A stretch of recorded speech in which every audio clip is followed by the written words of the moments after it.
105. Last week I said that episode was 105, but it wasn't. And let me just say that this is going to be a really interesting episode. We have with us Kelly with us, and we'll go through introductions in a minute. But before that, I just want to say the scams that we're seeing these days are just atrocious. Besides just AI slop and the decay of code that we see, and of course the assault on our profession and the folks that are in it, we're finding that there are others out there that are finding ways to steal your expertise and take advantage of you.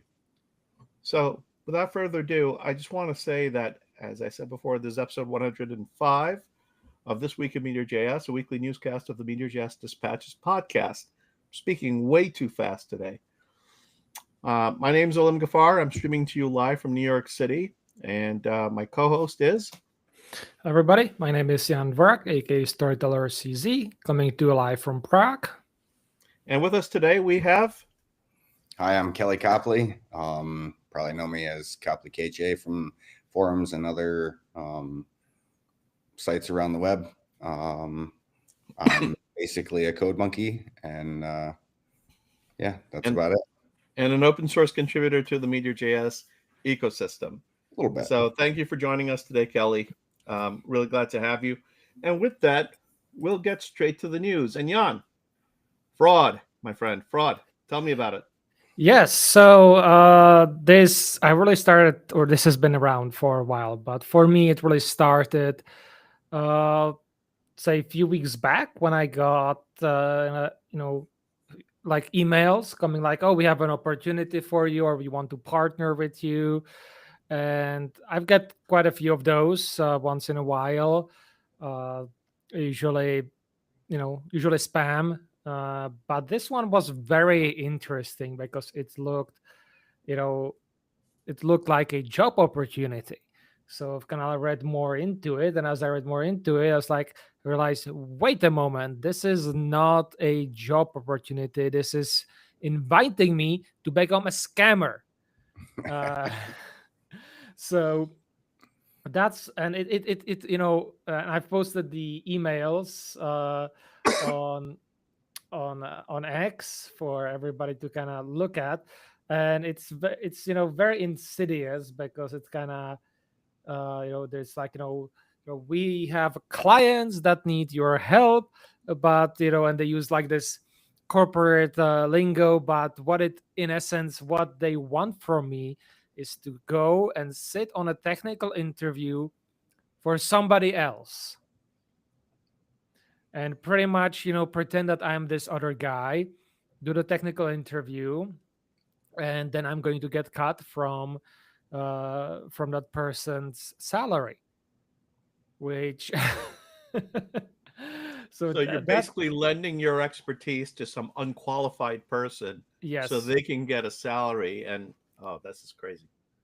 Yeah, and this is not nothing new. I remember reading, so maybe 2 years ago or maybe last year, an article about how they've discovered in their company that the person that they hired wasn't actually the person that they interviewed.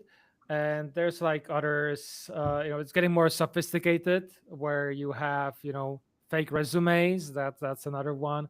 But you have even more that we have people actually lip syncing on interviews to somebody else, who isn't more of like an expert.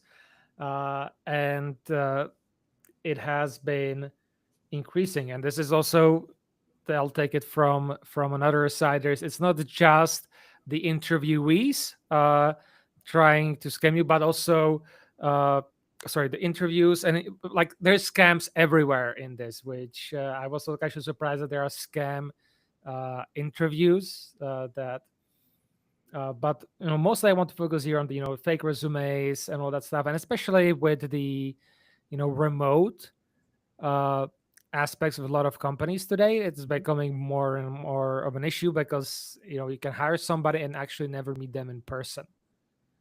So how do you deal with that in terms of your company as a virtual company? Yeah. How do you deal with qualifying people that are going to actually work with you, and making sure that you're not ending up paying, a grift. Well, so I've changed our policy that from this point onward, I have to actually meet the person and have the interview in person so I can see what they are doing. Though our current team, we had our designer was hired virtually. And that's actually thing that this is before the really AIs took off. So Yeah. we had like a design assignment, and we said, okay, we're actually paying for you to do it because I want to be fair, because it was not like a trivial design assignment that I would just want them to quickly pull out, but I can also wanted to see what they are going to do for the money as well. So he performed the best and everything, and that's why I hired him, and we worked very well. But we did have a little bit of a scamming happening in the past, and so now it's really I have to know you. I have to know Okay. you. I have to know that you're a real person, that you're doing is a real job, and that's actually some of the responses that companies have to this is that Mhm. you have to show in person, no remote, like even if it's like a remote company, the first initial contact and everything needs to be in person. They need to actually see you working on it, uh, and they have to really you have to really show that you are who you are. Yeah. And this is because this is not just in this case for me I will actually be helping fraud, but it's also dangerous for the company, especially if the company is dealing with some sensitive information or sensitive data. So if you have somebody who is a fraud, they can get in, get that data, and then you don't really cannot track them down because everything that they put to you was fake. So Yeah. that is a problem. It's a security risk, but I think kind of changes the landscape as well going forward, uh, because this has been again an increasing problem. So in general, be aware, people. This is happening, and this is actually growing from what I can gather, especially if they are starting to reach out to me. Um, because another issue is if it's like a big corporation, once you Mhm. are in, to get rid of you takes months, maybe even years. So once you are in, you have a cushy job, and it's difficult to get rid of some people, especially in countries where there are a lot of employee protection laws. In America, it's much more easier. There's a lot of the times you can just fire somebody within an hour. But for example, in Europe, you can be stuck, with that person for a month once you decide to fire them and give them the notice. Jeez, Kelly, what's your take on this? Have you encountered this? So not this specifically, but I get probably 3 or 4 contacts a week from random Discord people that are in servers that, programming servers that I'm also in. And most of the time they want to use my different freelance profiles to, as them, and get Wow. work that way. And so it was sort of the same thing, but not really passing interviews, but freelancing as somebody else. That's crazy. Yeah. All right. Well, let's hope this doesn't continue. But I have a feeling it's going to, no matter what. But in any case, listen, folks, if you are watching and you like the content that we do at this channel, hit the like button. Share it with us. Let us know that you appreciate what we're doing, and it motivates us to continue. And with that, um, I want to you know bring you back to this survey that's done by Sasha Grief. There is a line in there that I thought was great. It says that it originally came out of a company whose motto was "Move fast and break things." It's ironic that React's approach could be summarized as slow and steady.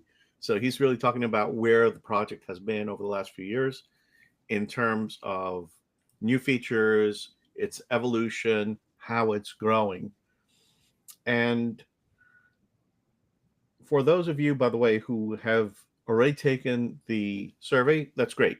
Survey's still there, and this is actually a notice that it's still available. Now, it was only supposed to run between October 25th and November 25th, but we've discovered that you could still go and take the survey today if you want to. I don't know how much longer it's going to be like this, but if you haven't had a chance to yet and you're interested in doing so, I would say give it a go. On a bad day, it takes approximately 20 minutes to complete. And the aim of the survey, as they say, is to measure awareness and popularity of the React APIs, as well as libraries in the React ecosystem. So if you are using React, if you work with React, and you haven't done the survey yet, the input that you give on this is invaluable. And of course, the survey results gives us an aggregate view of what's going on in the rest of the world. And for those of us that are working with React, I shouldn't say us because I don't, but for those of you who are working React, then this could be very, very useful information about the direction in which it's going, what's popular, what's not, what's trending, what's emerging, and that could be very useful to you as you plan out your applications going forward. So deadline's expired officially, but it's still up and taking submissions. So go to it. All right. Have you already done the survey, Storyteller? Yes, I've done it, and I was like really near the top when it came to knowledge and kind of Okay. usage of everything, or like the overall points on React, right. which was kind of surprising. So yeah, I love these surveys. They are very nice to quickly fill out, and very awesome when it comes to figuring out what is new, what I should learn, what I should look at, and kind of see, you can just by the question, by the different options, for example, with the different servers and other packages, then you can kind of sometimes find something interesting, or you can be like, oh, this is still around. So are you using that's server-side components yet? No, it's not. It's not. It's not working in Meteor, and I don't really have any use for it. In general, kind of feel like with each update, React is going away from what I need. So, and what works well with Meteor, and I think I've kind of feel this week in general, like with everything that I'm using, that it's time to kind of change things, that it's not working for me as it has worked the combination in the past. So I need to figure out what I need to change and adjust, and I'll have answer for that maybe later. Kelly, how about you? I mean, you use React, right? Oh yeah, I use it basically every day of my life. Have you taken the survey? I have. And honestly, there was probably way too much things that I had no idea what they were. Okay. But, I guess it's a comprehensive survey. It is. And, when you're working day to day in certain things, you don't have as much time to explore as you would like. So. Sure. So was it useful from that point of view to see other things that are in the ecosystem that you weren't familiar with? Oh, yeah. It does create a little bit of anxiety, though. Like there's all this other stuff out there that I can't possibly know that I probably should. So some FOMO? Oh, yeah. Yeah. All right. Well, I guess that's true of these things altogether. Anyway, that is that with that. Hey, Storyteller, I think you've been going deep in Dune lately, in Dune World. What's going on there? Well, I got my Spotify statistics for the year, and June was like in my top 5 albums that I have listened to the soundtrack. Yeah. Uh, but this is actually, what was happening. We have another npm hack again, Ugh. and this is actually the second in a series of the sandworms attack. The Shai Hulud strikes again, as the socket.dev has reported, and this one was really insidious. It affected a lot of packages. So what it did, want it. Remember, I don't want to botch it because it's pretty much it got in via, for example, a pull request, Mhm. because a lot of packages run uh, pull requests on GitHub Actions or continuous integration, and through that, it went in, got your keys through that. Usually, it was Yikes. like, just like under a minute or so, the PR was up before it was closed and the branch and everything deleted. But that was enough to get the keys, and then be able to pretty much hijack the package, kind of release a new version that was infected, and then uh, it went, pretty much to whatever installed it. It went through their machine, grabbing any API keys, especially to AI, other like GitHub Actions or like GitHub related. Of course, all the crypto wallets and Yeah. crypto keys Oh, geez, and Louise. everything. And it was very mean because, if you didn't have anything, it would delete your home folder.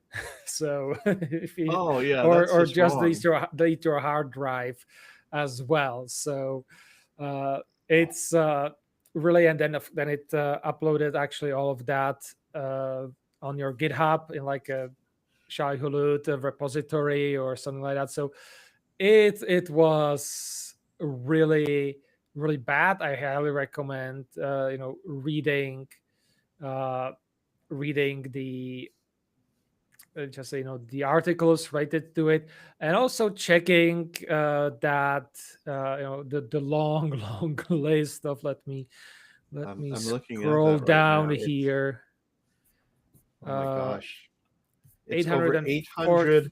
843 Yes, compromised um packages. repos. Is that what I'm reading here? Oh, it's pack that's only for Packages. 43 packages. Some of them are like mono repos. So um Do they have a sense of which repo it started in?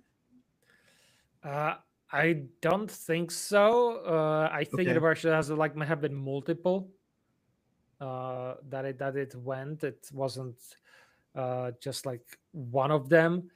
Uh, so there's been like multiple attack. Posthawk was hit pretty bad.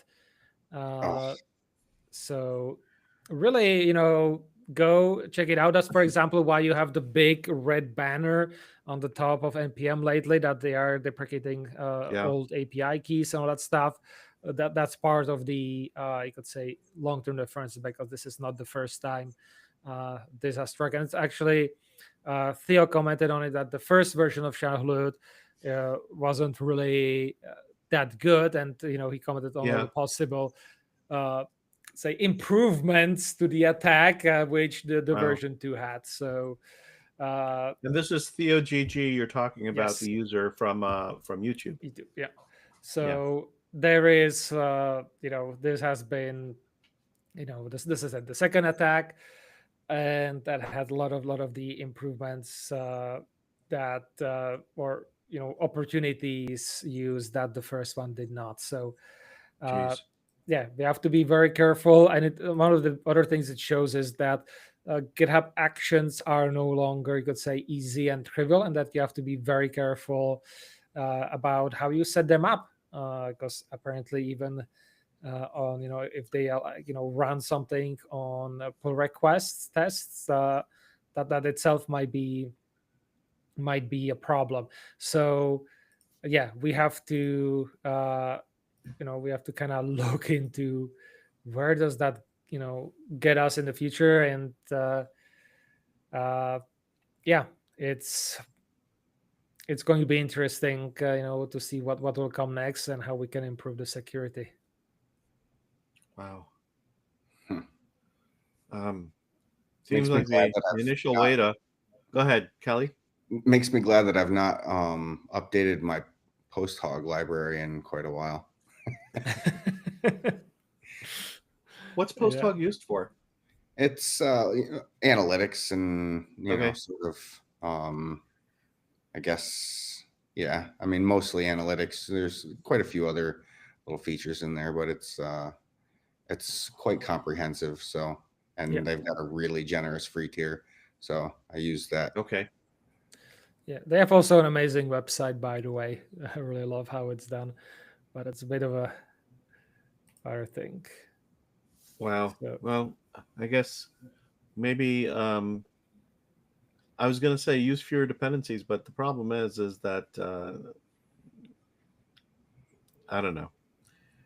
I don't know that I mean, even I saw in the article that even bun packages were affected by this, right? yeah. So when you try to bake them in, there's still some vulnerability. So not quite sure what the answer is there. What do we got next? Something from you, Alim. Oh, okay, all right. Oh, yeah. So this. All right. Listen, you guys have been vibe coding, right? You've been using Cursor. You've been using, VS Code, and all sorts of other apps that are out there. There's a new one now, and this is also VS Code based. This is called Anti-Gravity, and it's from Google. And apparently, it's the hottest thing on the block lately. A lot of hype. A lot of hype. Yeah.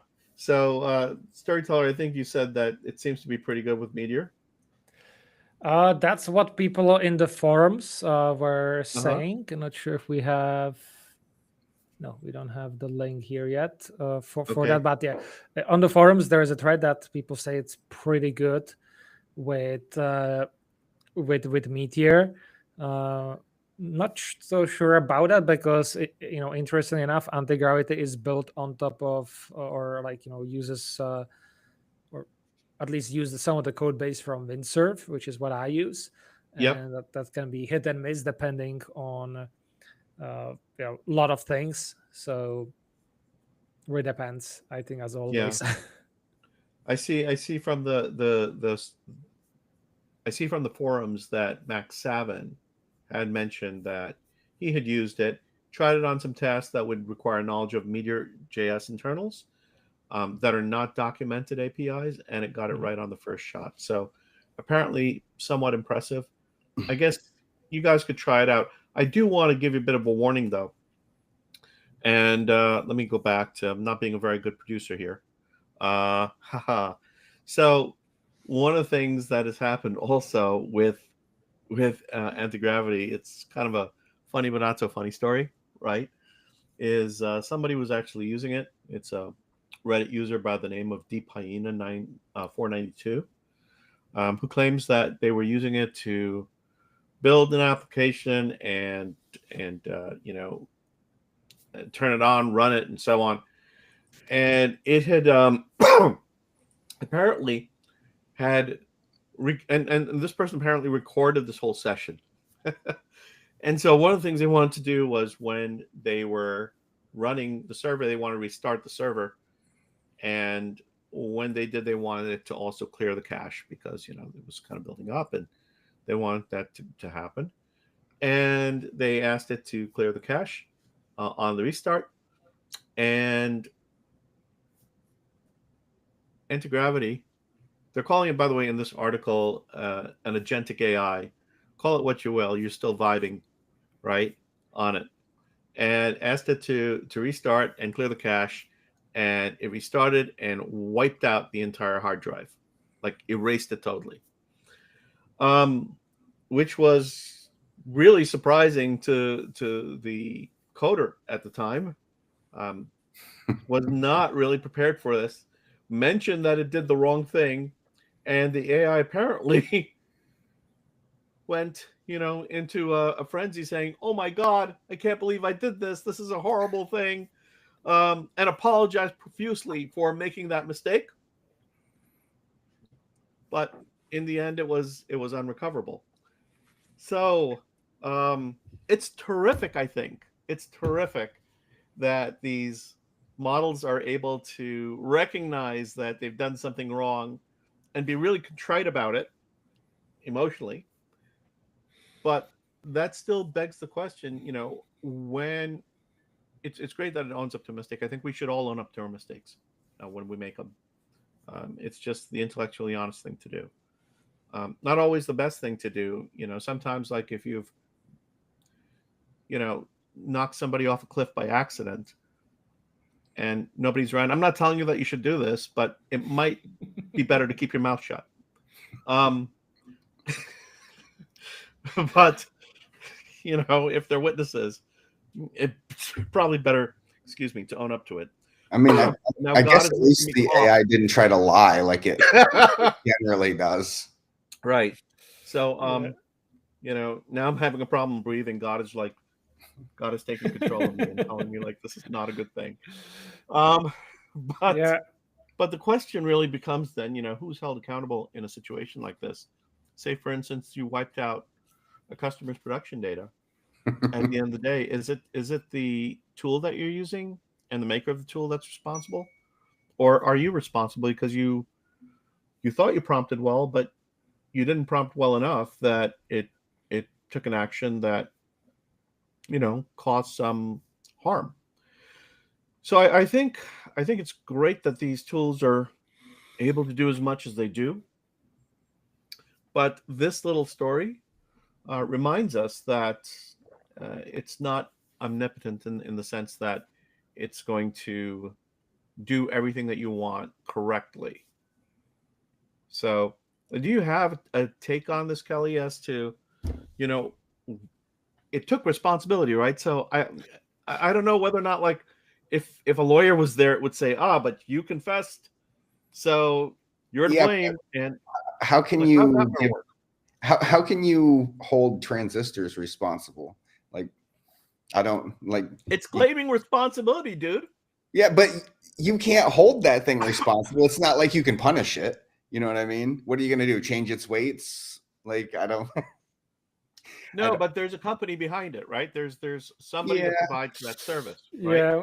Well, so I think it's Alim, it's similar, like trying to hold your cat responsible that ate the treats you left, on the kitchen top. I find it fascinating that you have this tool that is claiming responsibility for it, but its terms of service might actually limit that claim. Like, how does that proceed? I think that's a really interesting. I'm curious to see how this develops. Have you guys actually used the anti-gravity? Not yet. Not after I read that story. So I've used it a little bit just to play with it, and okay. Don't clear cache. The hype around it is that, like, basically you set it and forget it, and it just like does things. And like when I first saw that, I was like, that was like a red flag. There's no guardrails, and there is. So when you set it up, there's you can choose what level of guardrails you want, but I think the default is like a medium. But I bet you a lot of people that they just don't know are just going, they're clicking the highest level of permissions and just letting it do things. And so, like, that's probably what happened there, which I find like astonishing, like, because it didn't stop it at the OS level from doing that or something like that. Yeah. So, but yeah, that is kind of crazy. But yeah, that's my biggest too, right? So there is this, but can you imagine giving it your credit card? No. It's like, oh boy, anti-gravity going shopping. Web search and fetch enabled. Yeah. Playwright. It's like, sign up for all the services that you need in order to be, a fully agentic model. I wonder how much of that would be like, let's get the credit card out and just pay. you know?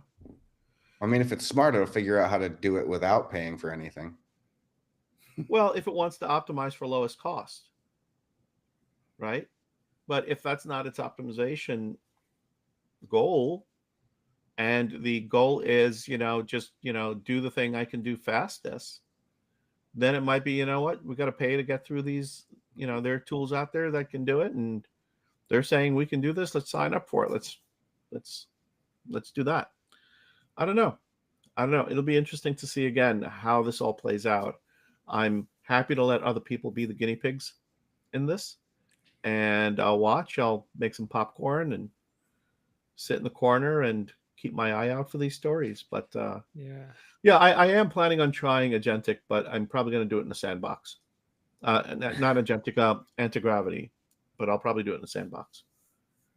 Yeah, for me, given how the Google AI adventures started, I'm very distrustful of anything that comes out of Google, and will give it, either avoid it, or will want, kind of a long time from the initial launch before I go to it, so that they can maybe try to fix it, because so far, even like now with anti-gravity and everything, it's has been usually some sort of a disaster very soon after the launch. So, do you trust Anthropic more?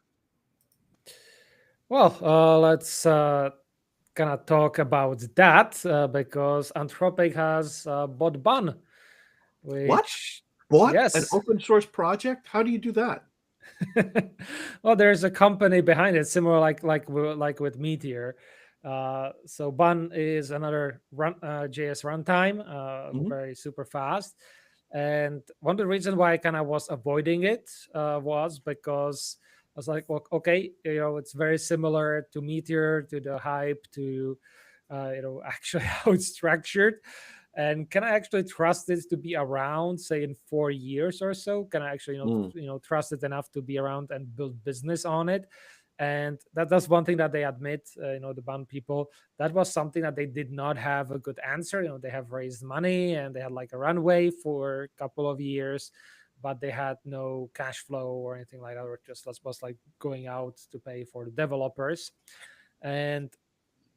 But they then found Anthropic, and Anthropic has been using Bun with their CLI tools and everything to bundle things, because that's one of the many uses of Bun. So they have been actually quite heavily invested in having Bun operating and running.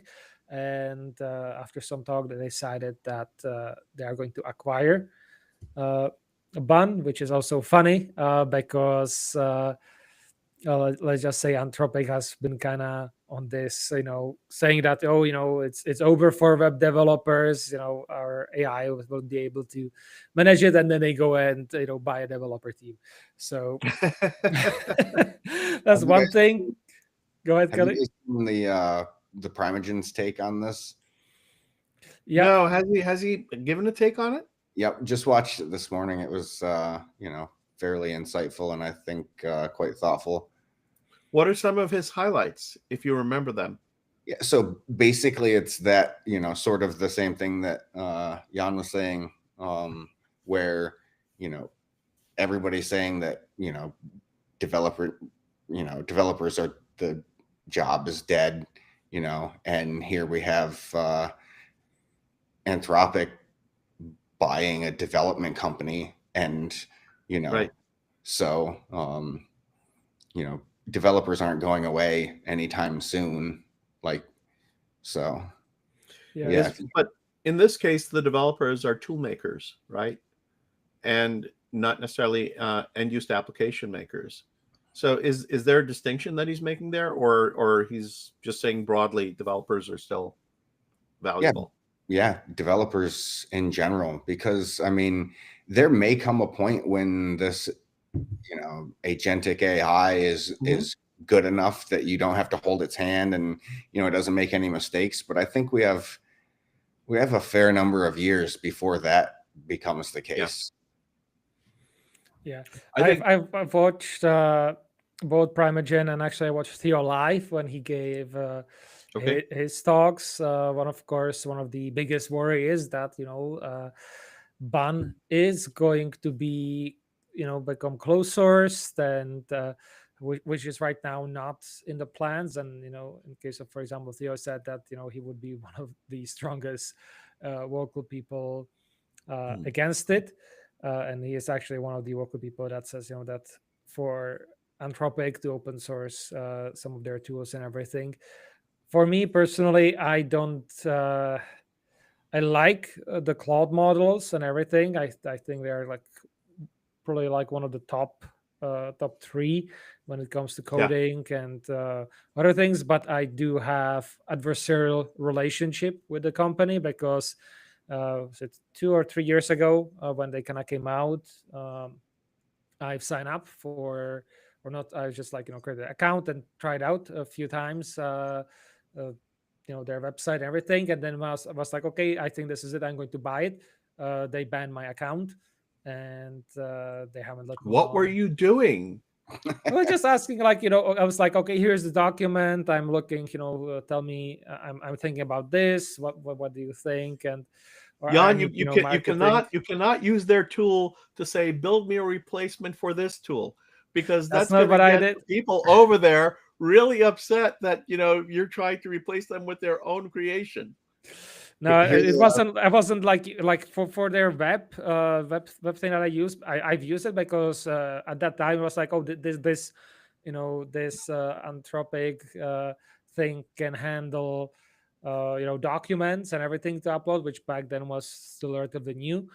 So Mhm. that's what I use it for back then. So I'm not aware what kind of thing in TOS I violated, and they won't tell me. So here you are, you have you're doing just everyday things. They're banning your account, but they allow major cyber attacks to be executed for long periods of time using yeah, their models. It's a little crazy. It's a little crazy, but hey, I mean, look, I think that there is something to be said, and I think we agree that open source projects, um, suffer from having appropriate financial resources, and you've got a company that's well resourced behind it now.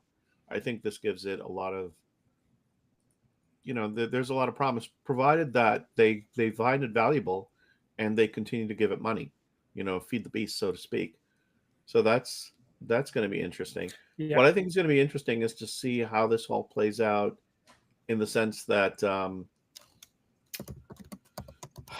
that many of these um, tools scrape the web or go across the web, and basically they're taking traffic. That's at least what the media companies are concerned with, is that instead of going to the source websites to read and to consume information, it's getting summarized and then spit out, you know, much earlier upstream by these aggregators, and then that has a downstream effect on the financial viability of these other sites that are creating content that gets consumed. So it's going to be interesting to see how this all plays out. yeah. I don't think there will be like any short-term changes. We'll see about the long term, but I think this has definitely ban has become more interesting for me. Yeah. Not Over just because Dino? of always over Dino, ban was more interesting. Really? I've Yeah, never had any interest in Dino whatsoever. I don't know why, but there was Node, and Dino never provided anything for me that I really wanted, I guess. I don't know. yeah. Huh. Same thing, but like I also find it interesting because now when it's like under Anthropic, Yeah. there is potential that there will be some interesting maybe integration with the AI tools in general. The question remains if it will remain, kind of linked to Anthropic, or but it like already has been, helping other AI companies as Sure. well. So that is an interesting thing. The biggest Well, the worries ethics is if is the person behind it if he gets, now that he has access to all this, cool toys around Anthropic, if he just doesn't like, suddenly goes, oh, this looks interesting, let me go there, because the founder behind Bun has been like really has been like contributing every day, and you can actually point in his GitHub commit graph when he had the talk with Anthropic and decided to get acquired. So that's like also like a big worry for him to stay focused. Well, again, as you said, it's going to be interesting to see how that all plays out at the end. Well, let's see where we are in the program now. So, guys, listen, if you've been lurking around and you haven't had a chance to yet, you might want to hit that subscribe button and join us. If you hit the notification button that's next to it, the little bell, it'll let you know when we actually have an episode that comes up or that's planned to come up. We've been taking breaks here and there. So we do this program every Thursday recently. We might go back to Fridays. I'm not sure yet. But because we've also been taking breaks, sometimes it's valuable to have the notification button set. So that way, when we're not on a regular cadence and you can expect, and you're not sure, that we're going to come this Thursday or next Thursday or whenever it might be, the notification bell is going to let you know when the next thing is scheduled. So that'll save you from disappointment. All right. And with that, I think we're going to go into the Meteor specific news. Do we have a lot this time around? No, we actually, well, depends. We have a few stories. So okay. First story we have is that Meteor 3.4 is moving into the next stage, which is the release candidate stage. The RC1 has been released for testing. So if you've been holding back, then now is the time to give it a try and report back to Nacho what you can find. We have a really improved building system, so there might be some hiccups given how massive that change is. And now let's kind of talk. We've mentioned it last time a little bit that there has been, Kelly, you have been doing the type model package with Zod validation and pretty much, well, tell us. For my thing, it's like, collection to new version or new take. Why did you build this when we have collection 2 and all the other validations in Meteor already? Yeah, so honestly, for the longest time, I was searching for a way to basically have collection 2 and simple schema type of developer experience, but with more modern and more broad ecosystem packages, such as Zod. And my biggest complaint with Meteor and its current implementation of the collection is that there's certain instances where your types lie to you. And so, like, if you have a field projection and you only want a certain, 2 different fields, and then you query your collection using that code, then the type that is returned from that has all of the fields in it, and it's a lie. And so when your editor is telling you, that you have all these fields available, but you don't, then you as the developer are going, wait, what's going on? The IDE is telling me that, there's the profile key and the username and all these other keys as well, but it's erroring out and telling me that that's not available. And so, when your types lie to you, that makes, development harder. And so for the longest time, I was looking for something to change that. And I stumbled across the Jolly Roger project by Evan Broder, and that basically had all the stuff that I needed, but it was, packaged into a project and not into packages for Meteor. And so with his permission, I pulled all of that code out and then started modifying it quite a bit to provide isomorphic database operations, because I think that's one of the things that drew me to Meteor in the beginning the most heavily, was that like I can run my code on the client and have it be executed in a safe manner. And previously Collection 2 and Simple Schema had provided that level of developer experience for me, but with moving towards more TypeScript based development, those two worlds kind of clashed. And so that's where this was sort of born. So interesting. So let's see. So people should use that over Collection 2 new projects, you're saying? Not necessarily. I think it comes down to preference.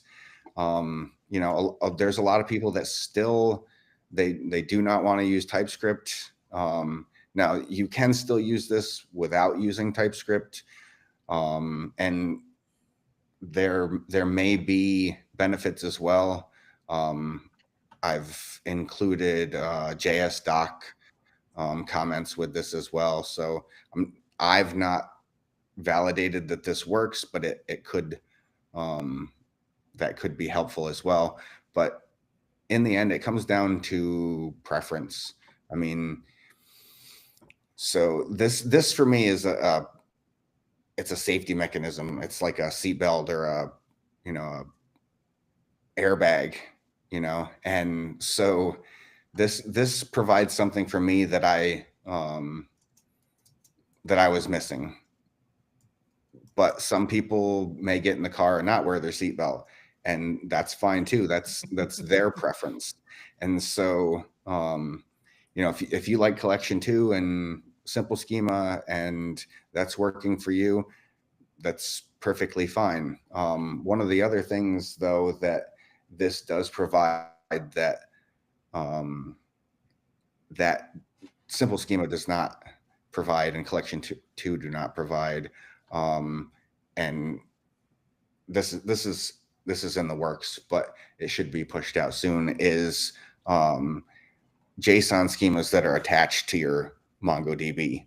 And so it's a database level operation for validating your documents. And so that's another level of safety on there as well. So comes down to preference, but if it meets your needs, then use it. If not, then stick with what you got now. Sounds great. So as for the JSON schema, that is something that, just to clarify, that's your planning, or that's already included? I'm trying to That is not currently included, and I had planned on including it in the 1.0 release, but I don't know. I think it just slipped my mind, and so that's currently in the works now. Awesome. So we can expect 2.0 soon or soonish?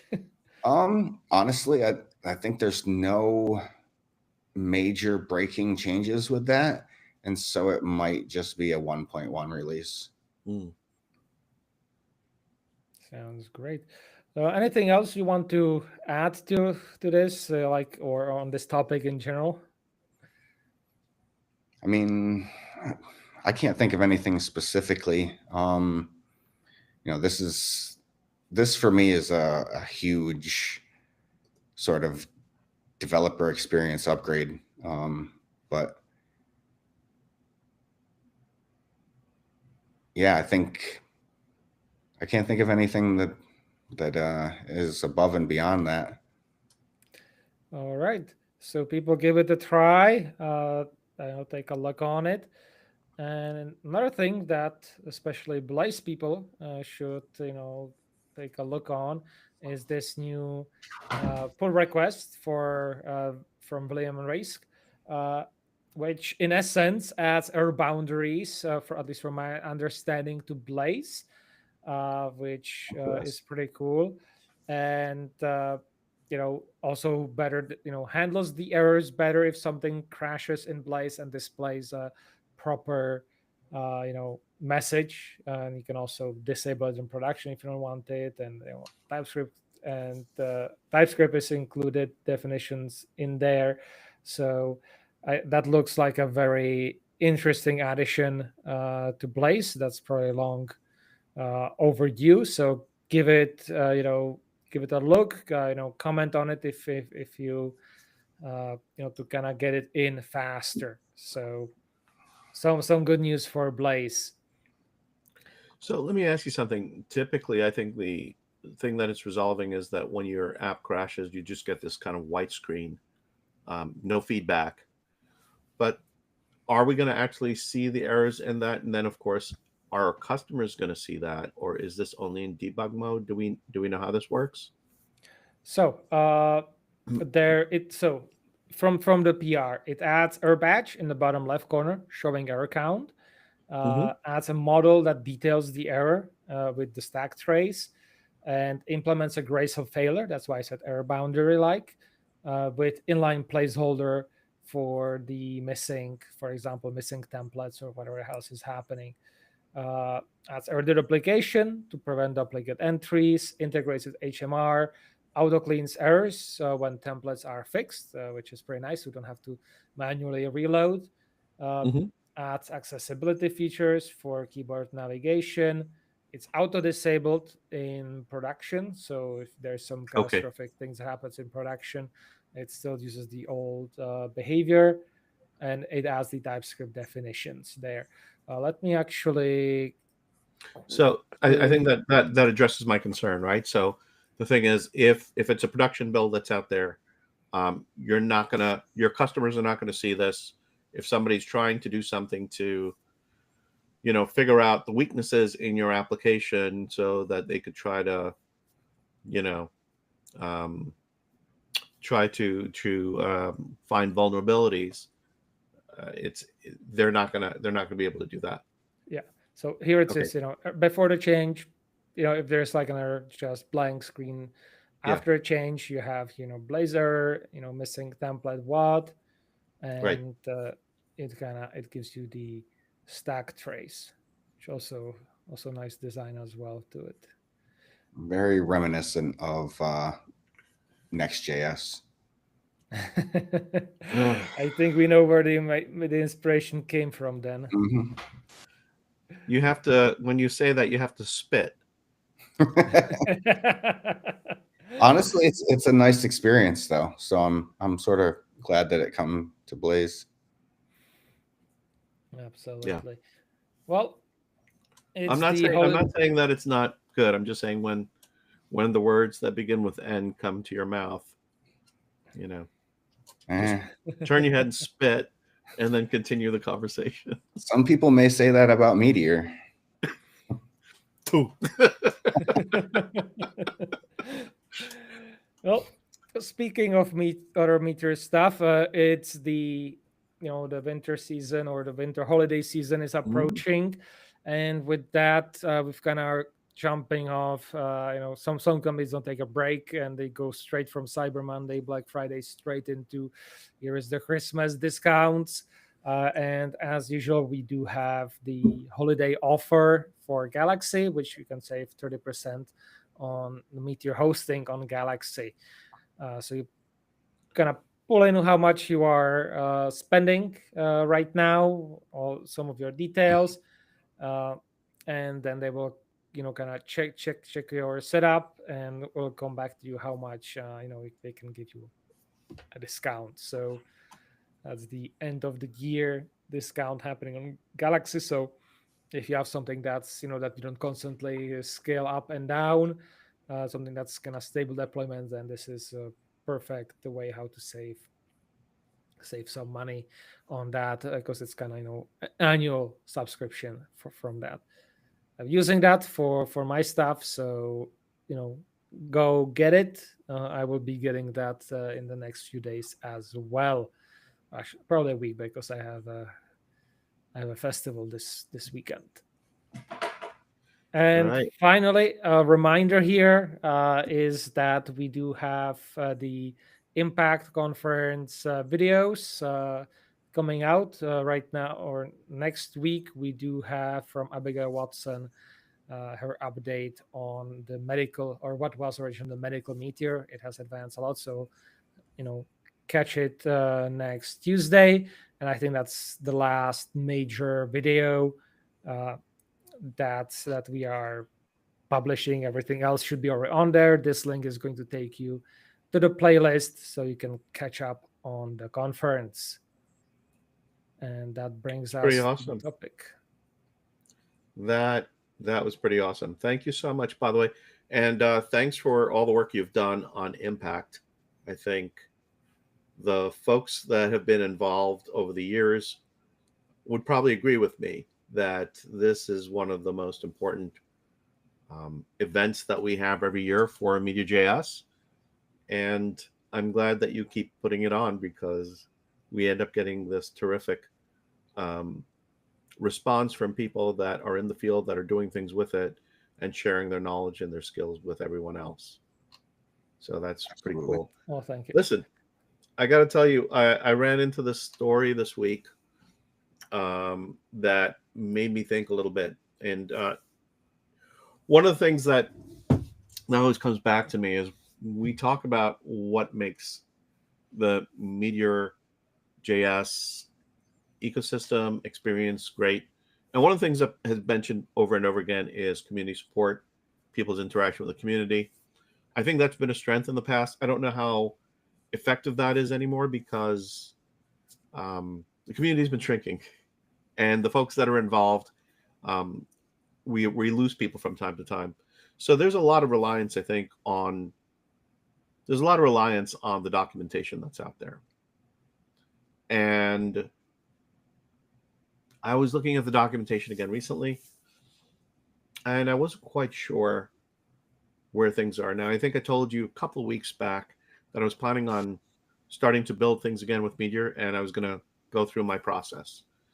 So, I'm working with that, and I ran into this document, this post by John Jago, who has this article on great documentation. He tries to rank like what is it that makes great open source documentation, and he focuses on two projects, ESBuild and Redis, in this post. So if you haven't had a chance to see this post, go take a look at it, and we have a link for it someplace. I guess we'll get it to you right here. That's right. So let me just pop that up real quick. All right. Now, what you're going to notice, by the way, is that this particular post is not new. It's been out for about a year plus, I think. When was it? Let's take a look again at it. 23rd March 2024. 2024, 2023? 2024. 2024, right. So, it's, again, as I said before, it's not brand new, but the points I think he makes are really interesting. One of the things he says is through, and I'll take a quote here from the article. It says, through their readmes, change logs, architecture documents, and code comments, both projects, we're talking about ESBuild and Redis, explain their design in such a way that someone new to the code base can understand where things are, how things are done, and why they're done that way. And I think those sort of guiding statements, where they are, how they're done, and why they're done that way, is really critical in terms of understanding the frame that he comes to looking at what is, to him, great open source documentation. So I like this because, as I may have mentioned, I don't know what I said a couple of minutes ago because my short-term memory is disappearing. But what I like about this is that it is opinionated. It does have a frame that he's talking from, and I agree with it. And in a lot of ways, this is, we work with an opinionated framework, right? And or an opinionated platform. I think it's a platform, not a framework. And we make some decisions along the way. We say these are the things we're going to do. These are the things we're not going to do. These are the things we're going to be. These are the things we're not going to be. So I think coming and doing his analysis from that point of view marries well with this project. So what I want to do is have a discussion here about how much of, or how well does MeteorJS as a project measure against this type of evaluation. And I'm going to give some guidance on the document. One of the things that he says about documentation is it should say how the document, how the software is used, and also when to use it and when not to use it. So I think that there is use cases as to when it makes sense to use something. Let's put MeteorJS there, and when it makes sense to move on. So I think that's really interesting. I'm going to illustrate a couple of points here on the README that he talks about, that what he likes about these READMEs. They're short and punchy. They don't cram everything in. They link out to other locations for more detailed information on things like getting started, where you find API documentation, and so on. For ES Build, the focus of the documentation is on getting the user started and oriented.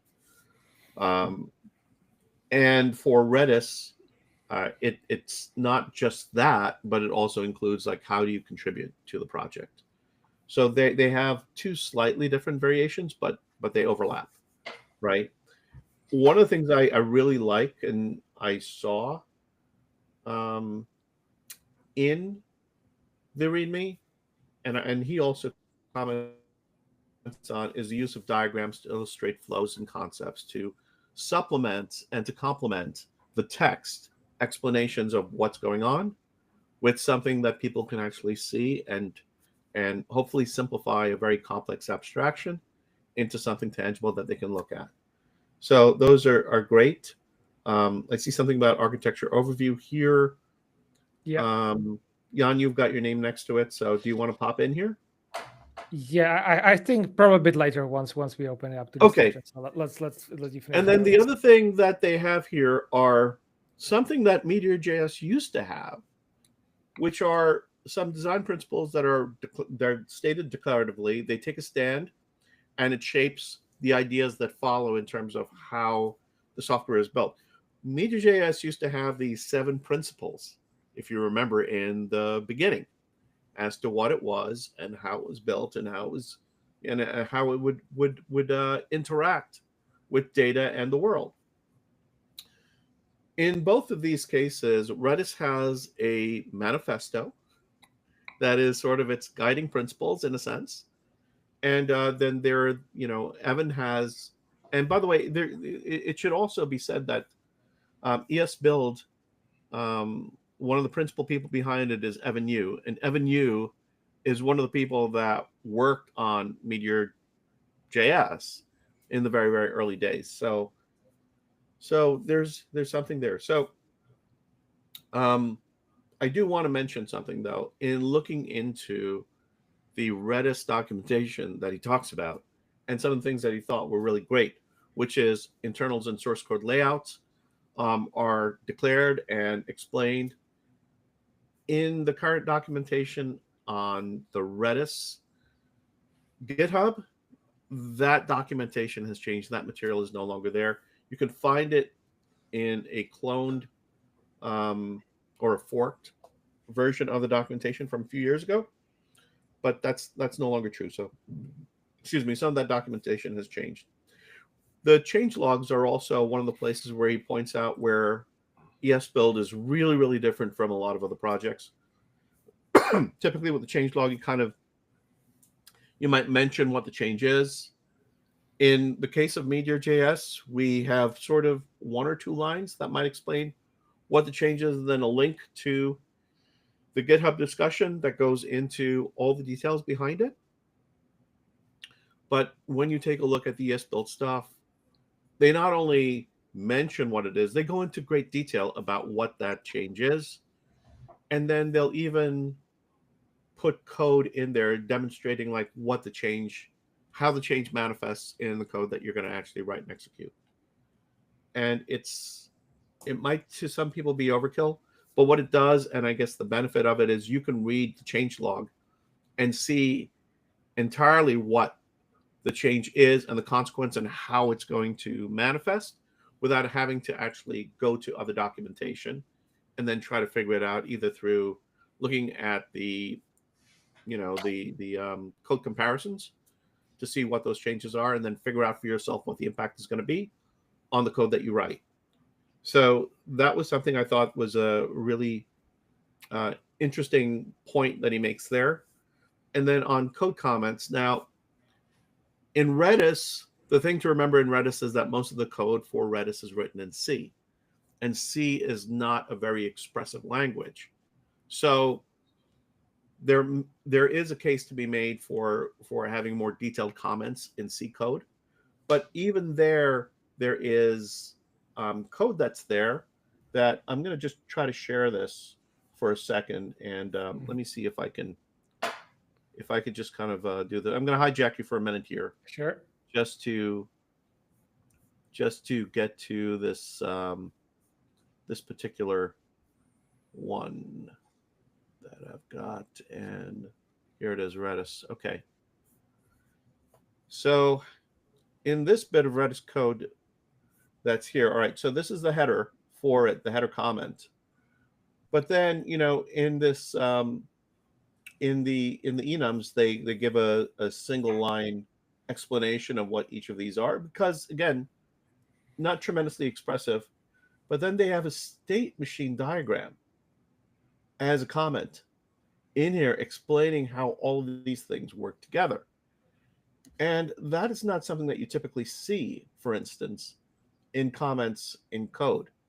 The level of effort that they're making in here to be as communicative as possible of how these things work together and the ideas behind it, I think is exceptional. So anyway, I'm gonna stop sharing this so that Jan, you could share the main presentation again. Yes. All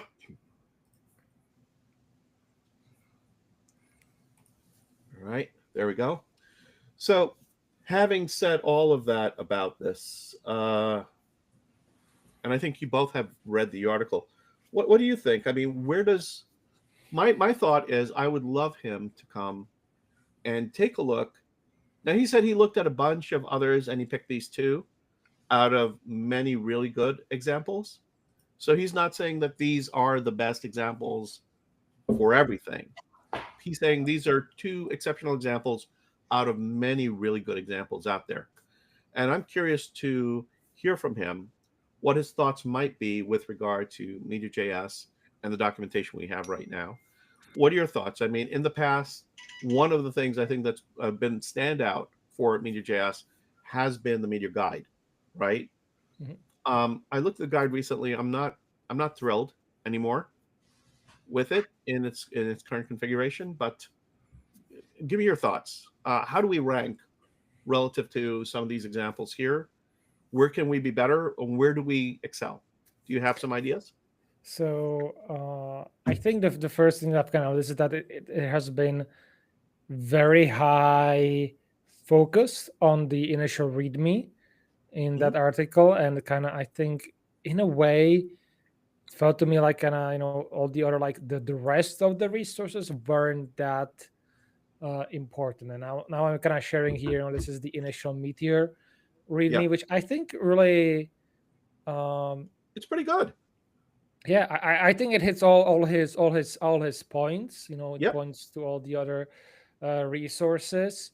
One big thing is, as you said, the guide is still like not really that up to date, but what's happening, it's actually being slowly merged into the main documentation, which has had a bit of a change. And I think it definitely can get better. I think this the core, all with all the information is there.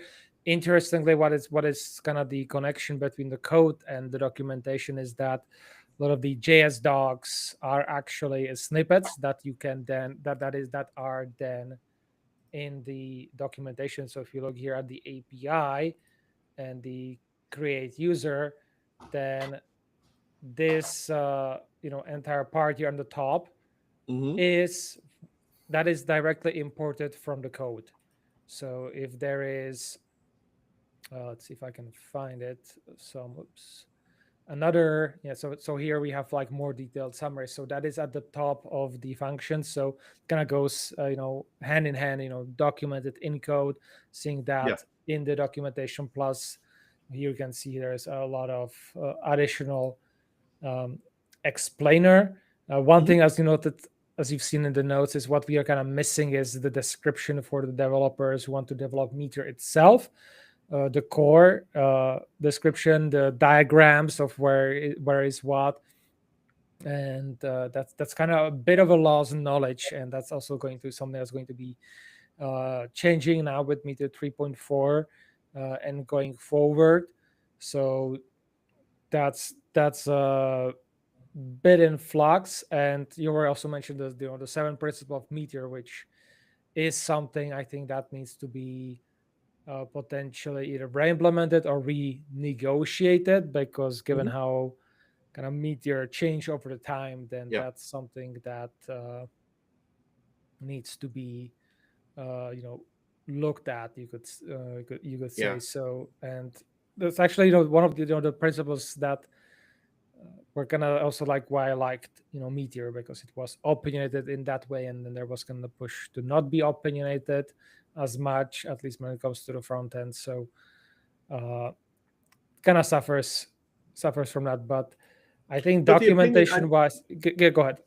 yeah, but the opinion can still be, something. It can be, look, we started with Blaze, but it could very well be that the opinion is that Meteor platform itself should be welcoming to any front end or any, we can phrase it, but it Yeah. might just be a different design decision that we now say this is what Meteor is about, right? I think Yeah, I think well, the Alan, point. that's a different discussion. I don't want to get into that. We've touched on that multiple times. I kind of want to stick with the article. So, I am sticking with the article. I'm sticking with the sorry. article in the sense that the point that they're making is that the design decisions behind the platform, behind the tool, are declared up front. Which currently they are not in Meteor documentation. Right.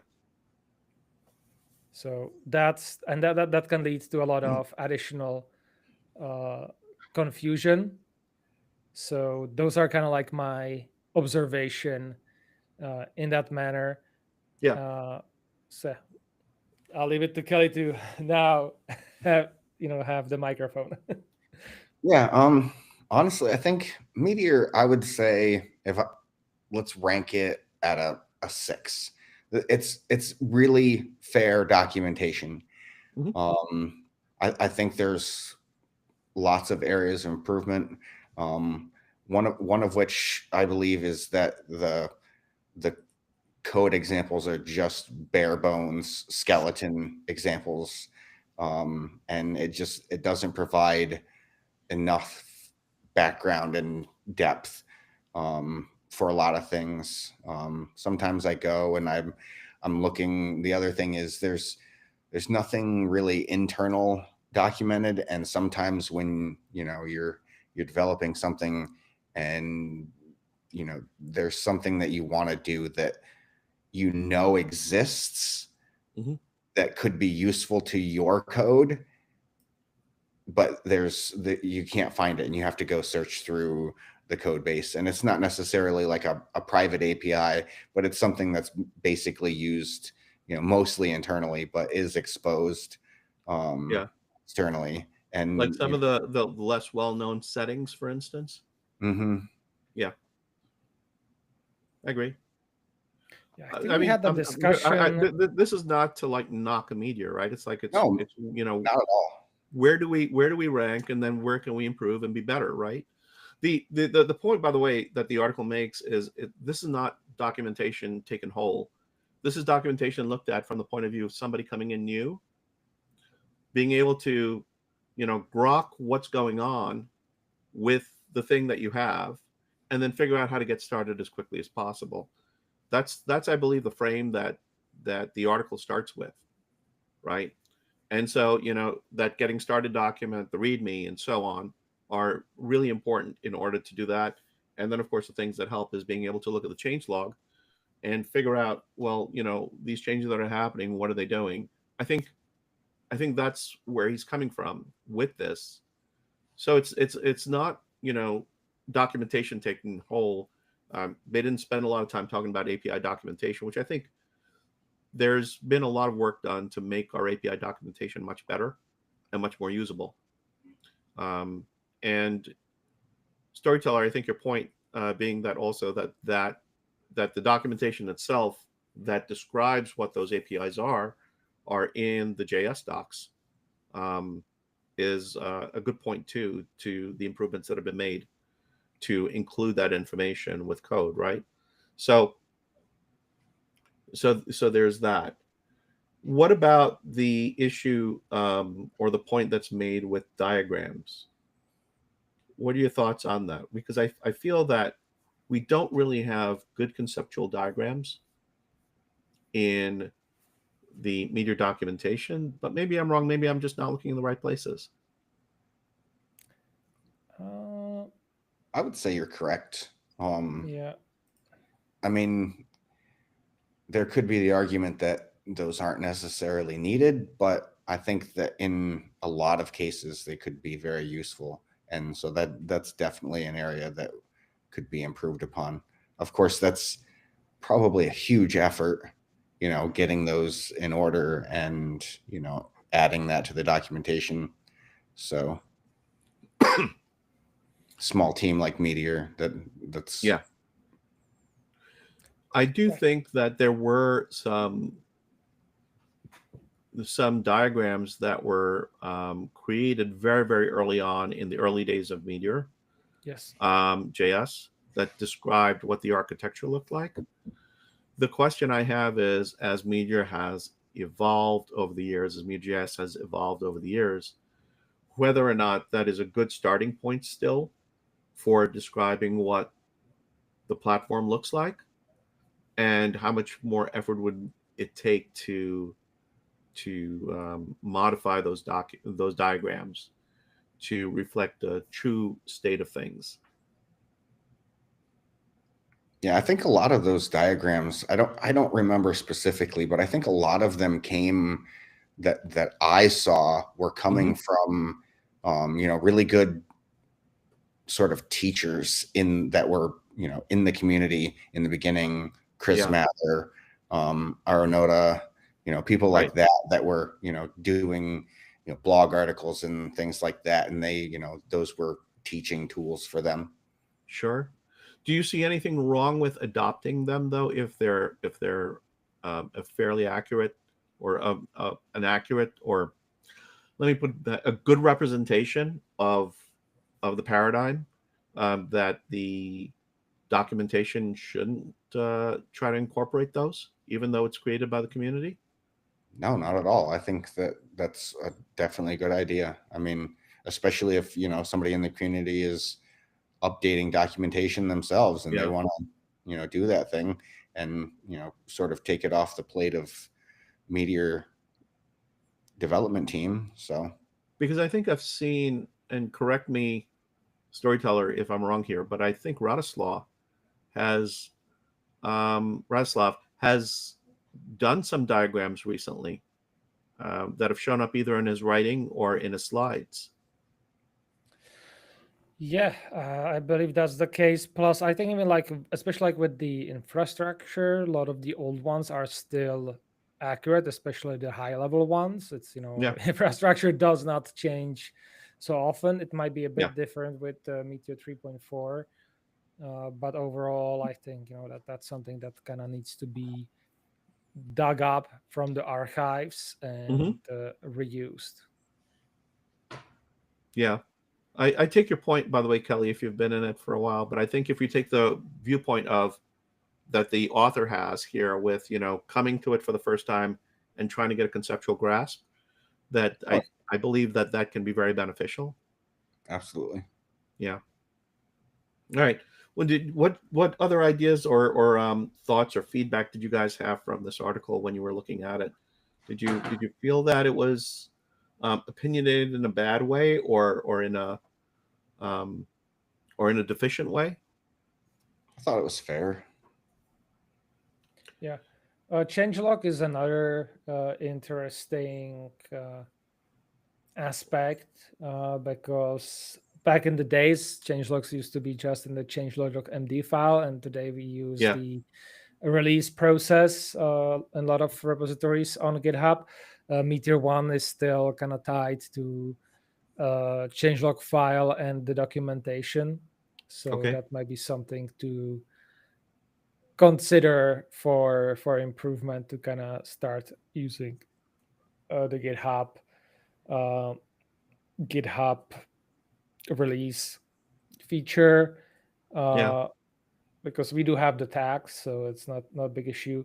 But other than that, when it comes to the changelogs, the way that they are described here, that's exactly how it's being used, in Meteor to this day. So I think the changelogs are well maintained in Meteor. Mm-hmm. I did look at the Meteor changelog when I was reviewing this, and again, as I said before, most of the entries that I see are single line entries with a link over to the GitHub discussion. So if I go to the Meteor project, hang on. It's not to discussion, it's to the PRs, Alim. Oh, I'm sorry, to the pull request. I'm sorry. Yes, you're right. So it depends a lot of because it's a common practice to refer where does the change came from. So if somebody wants to deep dive into that, into details, why those decisions were made, and yes, or just see the code itself separate from everything else, that's where they go. And sometimes it's but that's usually rare. That's usually so the major big features, it's go to this PR for more details, or here is an article for the full migrations. That's an additional thing. If there's more complex migration that affects everybody instead of some small package, then there is going to be additional migration article and page related to that. I agree. I think the point is that's being made here is that this is an unusual level of detail, right? That's being put into these change logs, and it's something that he thinks makes it easier for. And the point that was made was that you don't have to leave that part of the change log in order to get information about what actual change was. So, I don't know whether or not this is a practice that other places do, but certainly I think the point is that you can get all the information in just that one spot. Well, that's how kind of the top level change logs are, as you see here, and I think for the most part Meteor follows that. So okay, can you show me an example? Because I was looking and I didn't see it. That's why I was curious. So let me find the.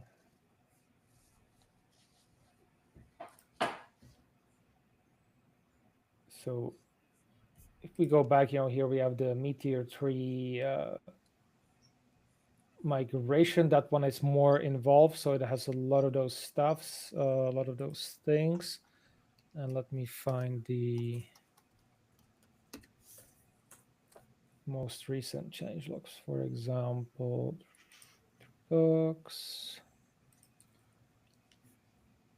Things change around the changelog with version 3. So just a moment. It's in Just a moment. Let me find that up. Excuse me. Because when I go to on the website, if I'm not at the GitHub, on the website, it's docsmeteor.com/history, right? That gives me the change log. Mm-hmm.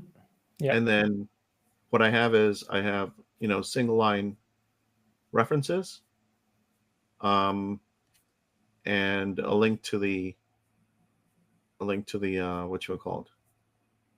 So yeah, here you have, okay, so we do it a little bit differently. So you have what has changed, the link to the pull request, and then you have section breaking changes, which reference what has changed and what you need to do to migrate. So that's the migration step over here. So that's for the latest 3.3 something, 3.3.1. So that's that is the current format that we use using Meteor. So in a way, if you don't really care about, you only care about what do I need to change, then you have that in one concise section. Right, but my point is, I don't see anything here that is as expressive as what you get in the changelog at ESBuild.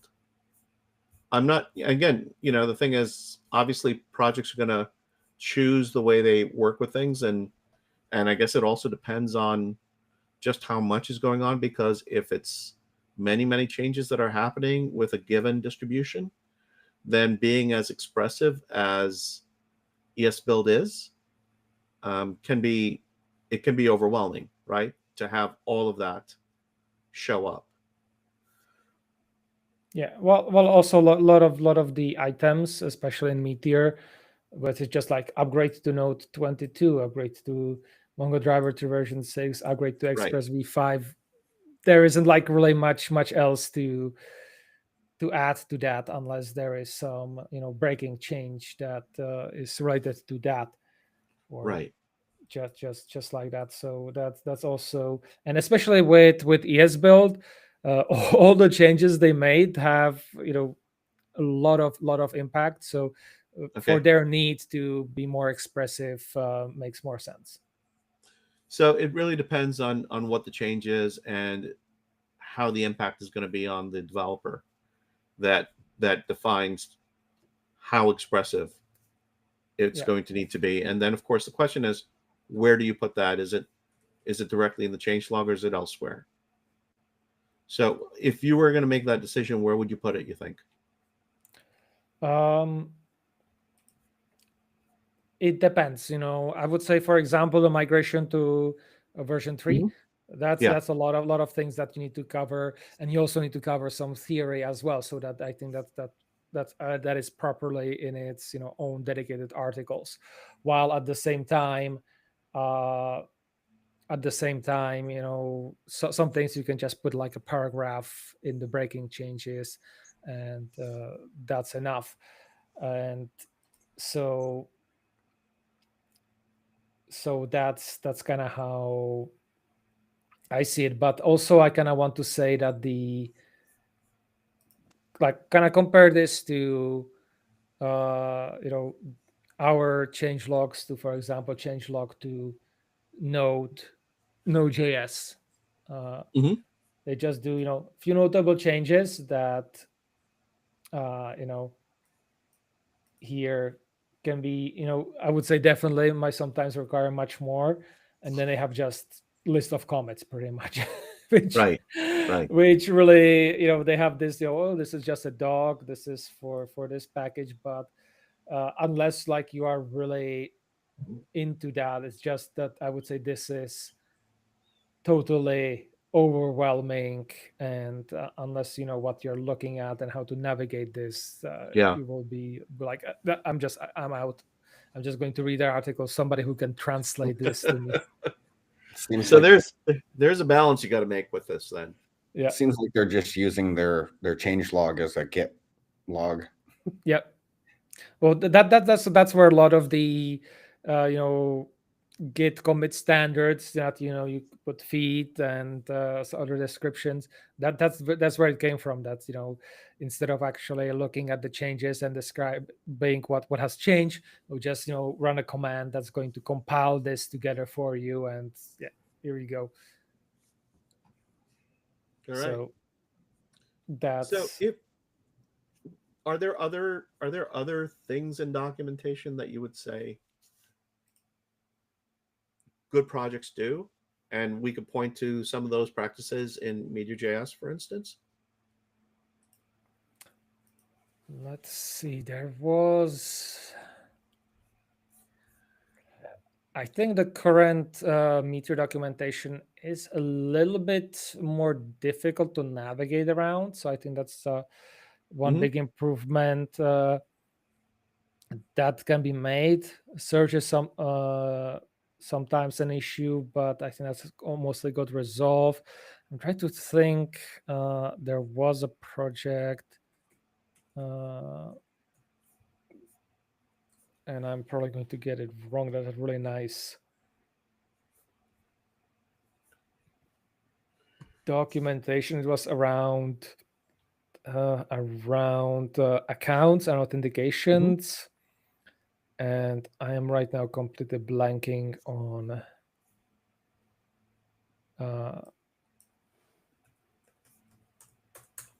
its name, or I'm mistaken with some other ones, because there's quite a few ones. You know, I So I think there's been some discussion in the past as to, do we need both the docs and the guide? And I think the guide was always one of those tools that made it really, I don't want to say easy, but it made it easier to navigate and figure out how to get started with Meteor JS. And I think that that was one of those practices. Meteor did that before a lot of other projects were doing it, mhm. and I think that that made it a real standout. And it's certainly something I think that the project needs to keep with. Hmm. Kelly, Yes. you got a thought on that? I mean, as far as the guide, I was never honestly a fan. I Good. I'm glad that I got the other opinion. yeah, I really enjoyed like because I'm a developer that has a little bit experience. Hmm. Like the guide may not be, I may not be the guide's target audience, Yeah. but I honestly, I felt like the guide sort of brought like fragmentation, at least for me. Like, and there'd be things that would link out to it that were missing and would drive me crazy. So, um, yeah, honestly, I always loved the just the plain Meteor docs. That's where I would always go because the guide was just there was just too much to it. Okay. Yeah, the guide was originally a response to people who demanded, how do I scale? How do I get from my small application to corporate behemoth? And they Uh-huh. just wanted to kind of, see it. And it was also bit of a kind of, stamp of approval on certain community packages, how to do things. But it was mostly, I think, to quiet the voices about, you don't tell us how to scale Meteor.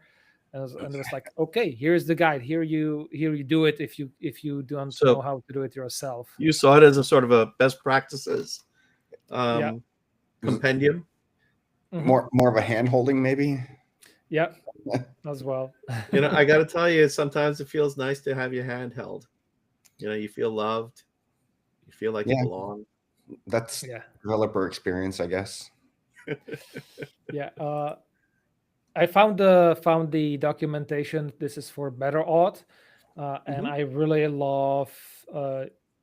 It's much more easier, but I really love the navigation that they have here. We have the different concepts, and they have really nicely Hmm. separated. And I think it's very easy to find what you are looking for.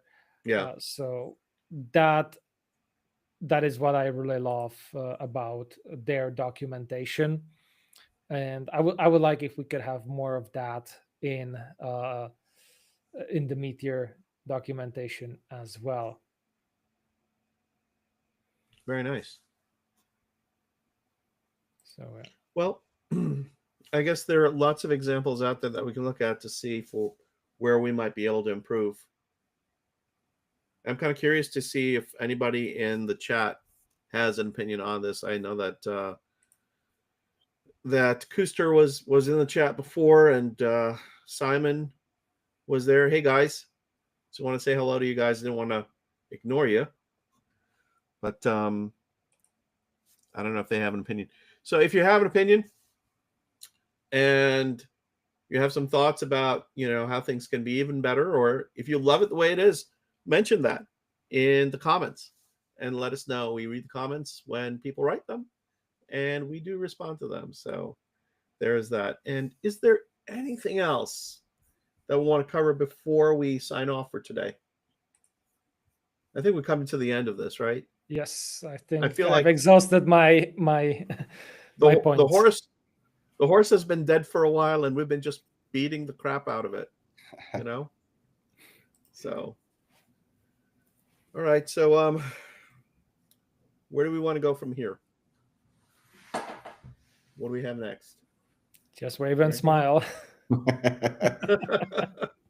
All right, folks. Jan, what do you think? Are we going to be able to do an episode next week? I know that Lori is interested in coming on.